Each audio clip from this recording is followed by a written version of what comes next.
kulanti wacan oo wanaagsan daawadayaal meel kasta daafaha dunida ka joogtaan kusoo dhawaada halkani waa aragti media oo aad uga barateen inaan wararka iyo weliba dhacdooyinka caalamka iyo wararka ugu xiisaha badan aan ku falaqeyno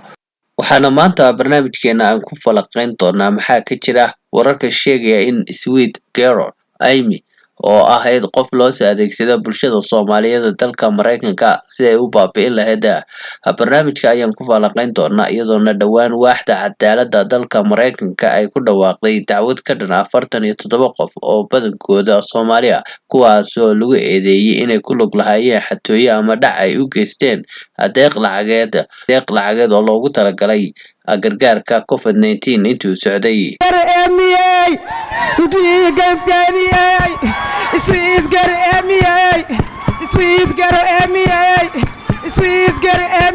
magaceedu waa Amy Marie Bog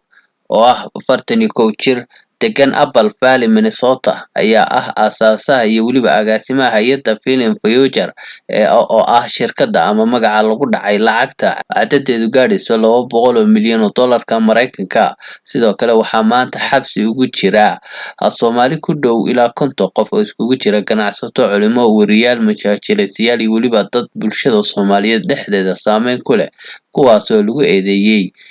inay lacagta qayb ka dhaceen qoftan oo lagu magacaabo Amy ayaa ay Soomaalidu ula baxday Sweet Amy Girl ayaa dadka arrimaha falanqeeya ay ku sheegeen inay tahay qof loo soo dirsaday sidii ay community-ga Soomaalida dalka Mareykanka ay u waxyeeleyn lahayd iyadoona ay Soomaalida Mareykanku tahay dadka ugu dambiyada yar ee madowga ah weliba oo Islaamka ah sidoo kalena aan lagu helin musuqmaasuq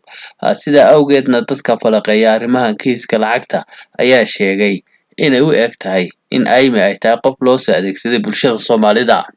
dadka la toonsan yahay ayaa loo haystaa inay si sharci darro ah ay ku qaateen lacag dhan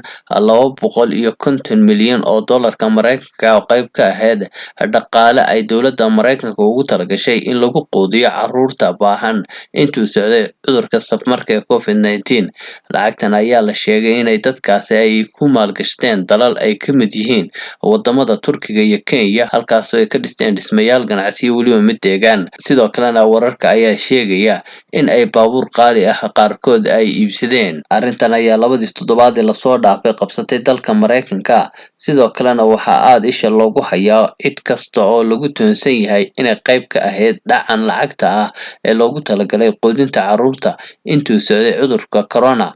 Amy ayaa intii ay socotay qorshaha lacagta dhicista ayaa waxaa loo qabtay xaflado waaweyn oo ay soo qaban qaabiyeen Soomaalida maanta xabsiga ku jirta kuwaas oo Amy loo sameeyay heeso iyo weliba buraanburo lagu soo dhaweynayo sidoo kalena lagu ammaanayo waxaana la guddoonsiiyay hadiyado qaali ah kuwaas oo qayb ka ah kiiska dacwadda lacagta dhicista muuqaalo lagu baahiyay baraha bulshada ay Soomaalidu isticmaasho sanadkii la soo dhaafay ayaa waxaa lagu arkayay xaflado aan kala go' lahayn oo ay dhiganayeen groupkan lagu eedeeyay inay lunsadeen lacagta gaadhaysa 250 milyan oo dollarka Mareykanka kuwaas oo la sheegay in badan xafladahan ka dhacay Minnesota lagu soo dhaweynayay Amy inta ay xafladahan qaybo kamid ah ay socdeen waxa lagu arkayay buraanbur lagu ammaanayo Amy oo kuwaas oo dumar Soomaaliyeed ay ku ammaanayaan Amy isku soo wada duuba arrintan ayaa guud ahaan dalka Mareykanka aad looga hadlayay labadii toddobaad ee lasoo dhaafay kuwaas oo Soomaali badan xabsiga loo taxaabay halka kuwa kalena lagu daba jiro ayna socdaan baaritaano xoogan oo lagu hayo cid kasta oo Soomaali oo ka baxaysa dalka Mareykanka oo u baxaysa wadamada kale arrintan ayaa dadka falanqeeya arrimaha kiiska lacagtani waxay sheegeen in qoftani tahay qof loo soo adeegsaday Soomaalida sidii ay community-ga Soomaalida ay weliba jaaliyadda dalka Mareykanka ay u dhibaateyn lahayd maadaama ay Soomaalidu ka mid tahay dadka ugu wanaagsan ee ku nool dalka Mareykanka kuwaasi oo ganacsiyo badan iyo weliba dhaqaale badan ka sameeya dalka Mareykanka sidoo kalena geliya isla dalkaasi Soomaalida ayaa waxay ku jirtaa dadka ugu horeeya ee madowga ah ee sidoo kalena Islaamka ah Cabdixakiin Xerta oo ka mid ah dadka aad u falaqeeya kiiskan oo sidoo kalena isha ku hayay baryahanba ayaa dhawaan ka digay in arrintani ay saameyn ku yeelan doonto arrimaha Soomaalida dhexdeeda sidoo kale waxa uu sheegay in Sweet Amy Giro qofta ay Soomaalidu ula baxday ee Amy ay tahay qof loo soo adeegsaday bulshada Soomaaliyeed sidii ay community-ga u waxyeeleyn lahayd. Cabdixakiin Xerta ayaa sheegay qoftan inay tahay marka dhinac kasta laga eego qof loo soo dirsaday Soomaalida sidii ay u waxyeeleyn lahayd community-ga u dhibaateyn lahayd maadaama uu community-gu Soomaalida uu ka mid yahay community-yada ugu horeeya isla markaana ugu fiican kuwaas oo aan dambiyo ka gelin dalka Mareykanka sidoo kalena aan lagu helin musuqmaasuqyo noocan oo kale ah. Haddaba arrintan Cabdixakiin Xerta oo ka hadlayna wuxuu yidhi sida tan. xaqiiqo waxa ah in Amy ay ahayd qof loo soo adeegsaday Somali community inay baabi'iso waxa soo socda iyo wabiga yaawey waxa soo socda iyo wabiga yaawey culimadii ma nabadgeli waa ku jiraan siyaasiyiintii waa ku jiraan aqoon-yahaniintii waa ku jiraan islaamihii Soomaaliyeed hooyooyinka ahaa ee la rabay inay ubadkooda badbaadiyaan waddankan aynu joogno dhibaatadiisa alla socotaan waa ku jiraan meel maanta inoo badbaadsan ma jirto community-geennu community fiican buu ahaa community-geennu community wanaagsan buu ahaa community-geennu community islaamnimada ma jiro qof Soomaaliyeed oo khamri iibiya ma jiro dukaan Soomaaliyeed oo doofaar lagu gado ma jiro yani xalaalada qaar baan sigaarka lagu gaday waa wax fiican carabtii intaasoo kun oo sano waddankaa joogtay inooga soo horraysay khamri bay iibiyaan waxay iibiyaan drugs waxay iibiyaan bahalkii iishaag waxay iibiyaan sigaarka yani wax ayna samaynin ma jirto doofaarkay dukaamadooda iibiyaan hal Soomaali oo dukaana oo doofaar iibiya ma jirto carabtii waddankan inooga soo horraysay oo intaasoo kun oo sano joogtay intaasoo kun oo qarni joogtay masaajidada aynu Minnesota ka dhisnay maysan dhisin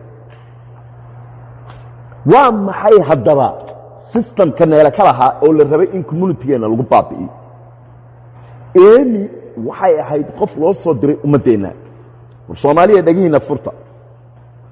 Soomaaliya dhagihiina furta yani in yar oo dhibaato ayaa waddankan inagaga dhacday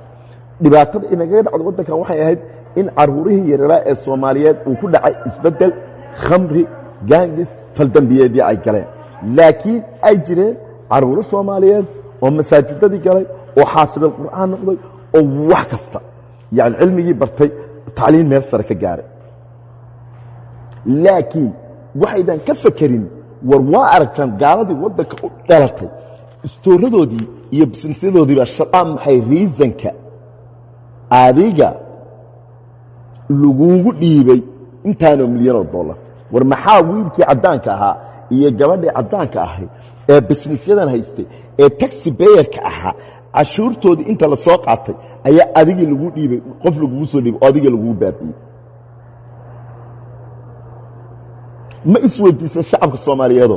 war gabadhii PhD-ga ahayd ee waddanka Mareykanka u dhalatay ee digriga haysatay ee intaasoo shaqo joogtay intaasoo yani bishii samaynaysay ayaa bilaa shaqo markii COVID-19 dhacay gurigeedii fariisato la yidhi aanay employment qaado war eedadii section 8ka ku jirtay eedadii section 8ka ku jirtay ee section 8ka deganay ee dawladdu masruufasay bil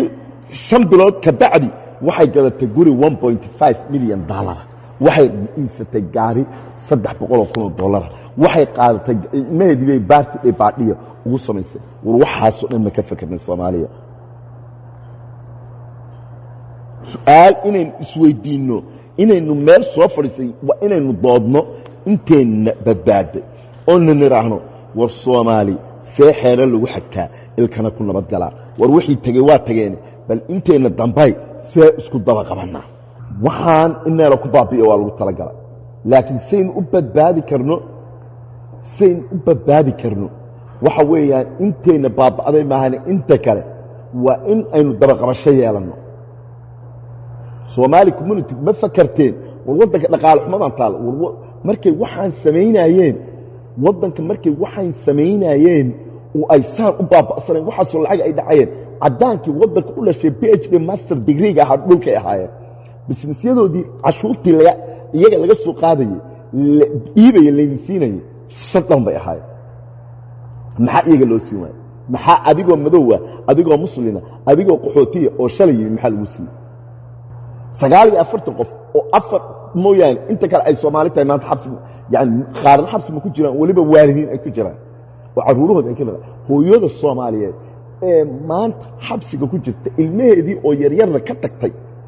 oo intaasoo sano lagu xukumayo 30 sano ama 20 sano la siinayo maxaa ilmahaas yar yani markuu qoomaluud noqdo markuu kristan noqdo markuu yani waxa dhacayo dhan ma ka fakartay waxaynu noqon aqligeeni dad ayooshooda la ciyaara